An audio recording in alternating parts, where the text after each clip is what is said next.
সাল্লাল্লাহু আলাইহি ওয়াসাল্লাম। নবীজি বলেন আমাকে মহব্বত করবা আল্লাহর জন্য। তাহলে এবার বোঝা গেল নবীজিকে ভালোবাসবো কার জন্য? এটা হলো হাদিসের জবাব। এবার আসেন বিজ্ঞানের জবাব দেই, খুব খেয়াল করবেন। বিজ্ঞানের জবাব জানার দরকার আছে না নাই? বর্তমানে আধুনিক জামানা চলতেছে, অনেকে হাদিস মানতে চায় না, অনেকে কোরআন মানতে চায় না। তার জন্য বৈজ্ঞানিক জবাব দরকার। নবীজিকে আমরা ভালোবাসবো কেন? বৈজ্ঞানিকরা কি বলে? যে সমস্ত মানুষ মানুষের দিল নিয়ে গবেষণা করে, যে সমস্ত বৈজ্ঞানিকরা মানুষের মন নিয়ে গবেষণা করে, এই সমস্ত বৈজ্ঞানিকরা বলেন একজন মানুষ আর একজন মানুষকে চার কারণে মহব্বত করে। চিৎকার দিয়ে বলেন মহব্বত করার কারণ কয়টা?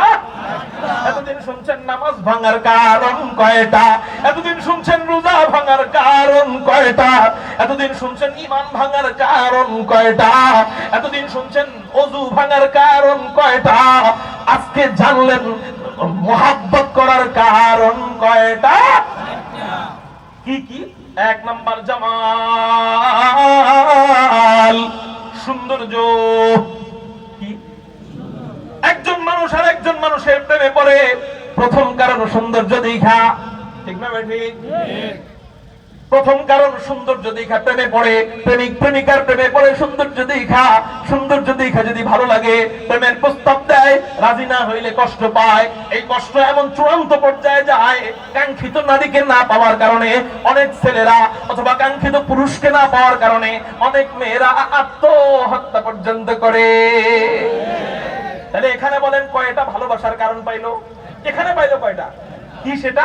শুধু সৌন্দর্য। ভালোবাসলো জীবন দিয়া।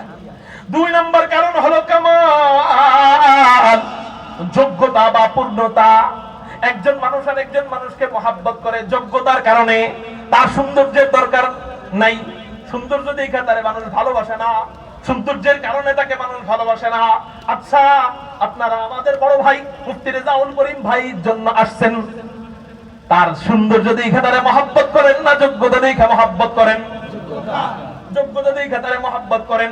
আল্লাহ পাক রব্বুল আলামিন দিলের ভিতরে এমন ইলম দান করছেন, বাংলাদেশের ৮০ কিতাবগুলো যদি পুড়ায় দেওয়া হয়, তার ভিতর থেকে যদি বলা হয় আমার দিল বলে এটা, সত্য মিথ্যা আল্লাহ জানেন, দিল বলে এটা, যদি তাকে বলা হয় সব কিতাব পুড়ায় দেওয়া হয়েছে, তোমার ভিতর থেকে ইলম বের করা শুরু করে দাও, আমার দিল বলে, ওই ৮০ কিতাবের মধ্যে ৫০ কিতাব আল্লাহ ওনার দিল থেকে বের করে দিবে। তাহলে এই যোগ্যতা দেখে আমরা তারা ভালোবাসি। ঠিক না বেঠি? আল্লাহু আকবার, আল্লাহু আকবার। একজন মানুষ আর একজন মানুষকে যোগ্যতা দেখে মহব্বত করে। সৈয়দ মুহাম্মদ ফজলুল করিম রাহমাতুল্লাহি আলাইহি চেহারা অনেক সুন্দর ছিল নি? কি দেখে মহব্বত করছি বলেন না? উনার আমলের যোগ্যতা দেখা। ঠিক না বেঠি? আল্লাহু আকবার।